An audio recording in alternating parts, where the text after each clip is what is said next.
Alright, so you can see right here that initial entry was devastating. That is one of the widest entries I've ever seen. I found this, which is the cap to one of them. Not sure which one it went to, but to one of them. And it wasn't to the clay one, because the clay one's right there. It went straight through the first block. It went off. There's the lead pellet itself. It's pretty much a little stud now. It's not, yeah, it's a lead pellet, it's a wide cutter. And actually, I'm not sure if it went off. I'm unsure. I think it did. Yeah, it went off. You see, you know it went off because of all the powder burn right there on the inside. It went off and it actually ejected its anvil. Not surprising. But the cap itself is in pretty good shape. I'm guessing that's due to hitting a soft target like clay. Might be reusable. I'm going to save both of these, the cap and the anvil. See if we can do something with that later. But it went all the way to this block. Went straight through this one, which is about 2 inches, 2.5 inches of clay. And I call that one the Coyote because I intend to use these. Well, the intended purpose for this design is to scare away coyotes, because if you shoot it with a lower velocity round, I'm pretty sure it'll still go off. A lower velocity pistol, like an air pistol, pretty sure it'll still go off, but not fast enough to take out a coyote. I'm gonna cut this thing open so you can see the damage. Get a better view of the damage.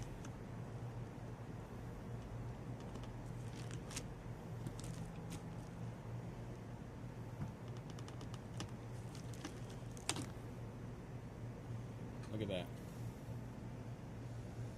God, it's just nasty. Yeah, it definitely went off.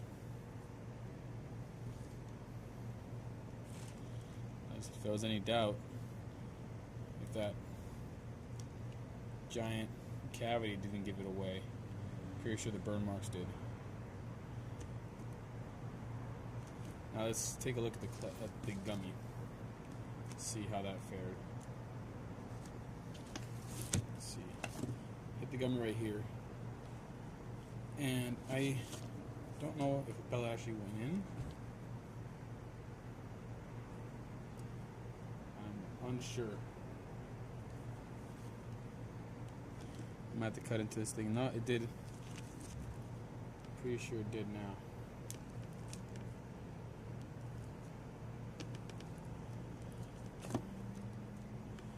It's in there.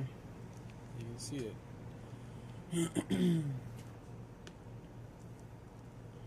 Did it go off?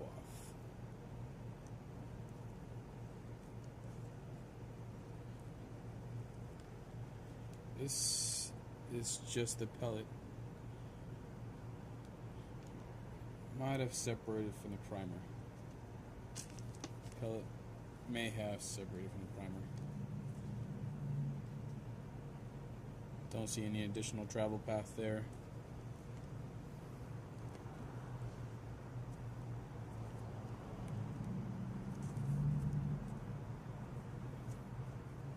This is the back from when it was shot before. I don't see any additional damage in there. I'm fairly certain now that it's separated from the Gummy. I might have to take the shot again, coming from the primer. The pellet might have. It's a new adhesive. It's great because it's not so thick, but it also makes it harder to keep it.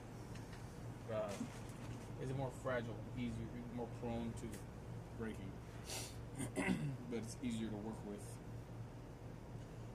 Doesn't gum up as much, so we're going to take that shot again. We'll take a look at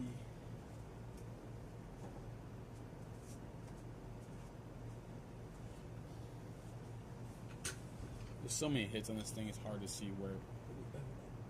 We have to look back. We have to look at the playback.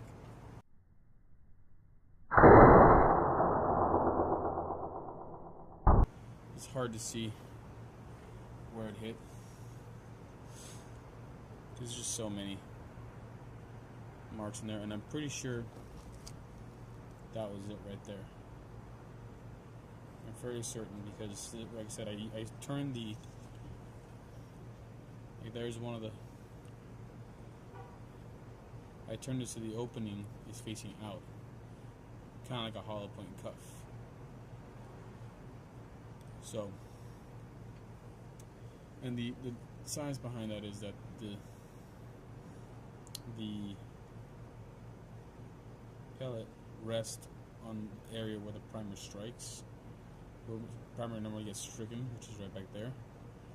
It hits and it dents the primer and sets it off. And like I said, I'm very sure that the one that went in the clay went off. So if I go into any other bit of clay, just normal tearing, you won't see those scorch marks. Yeah. You see, nice and bright, colorful tearing, scorch marks. So, who knows? Maybe it'll be an effective hunting round. Definitely did a good job against the clay. We're going to do that gummy shot one more time and see how that turns out.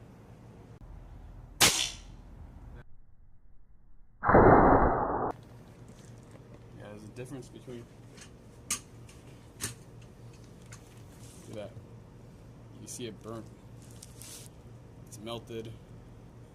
I didn't hear or see any kind of additional bouncing or ricochet from anything else, so either it went somewhere so far away I couldn't hear or see it, or it buried itself in this gummy. And this gummy is still melted, it's still gooey.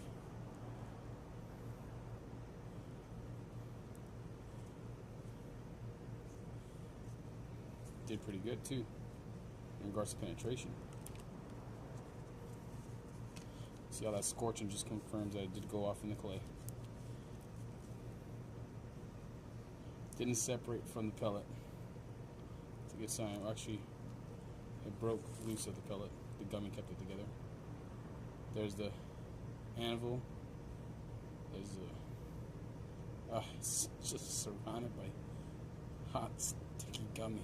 Let me put this in my hand so you can get a good view. If I can get it off my finger. There it is. That's the pellet. Nice little stump. Here's the primer. Went off without a hitch. There's the anvil still attached. I'm guessing that's all because of the gummy. Primer and the. See, they come for me. The primer and the anvil.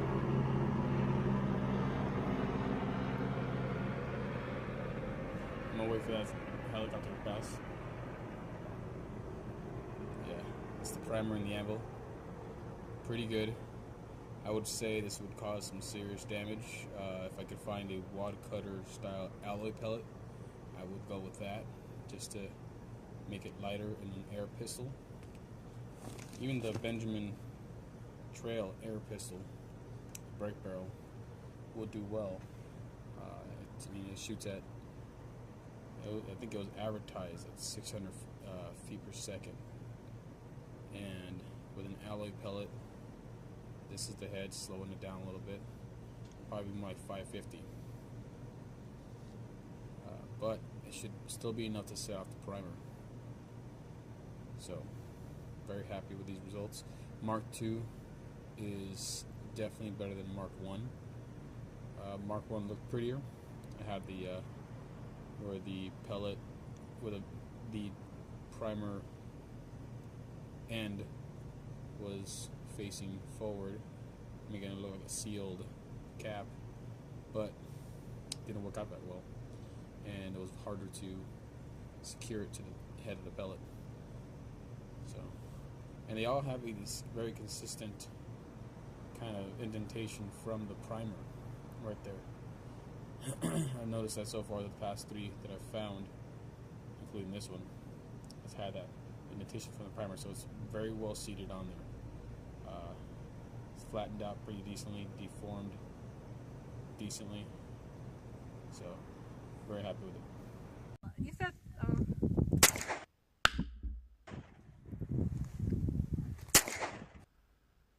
sideways, go gang some.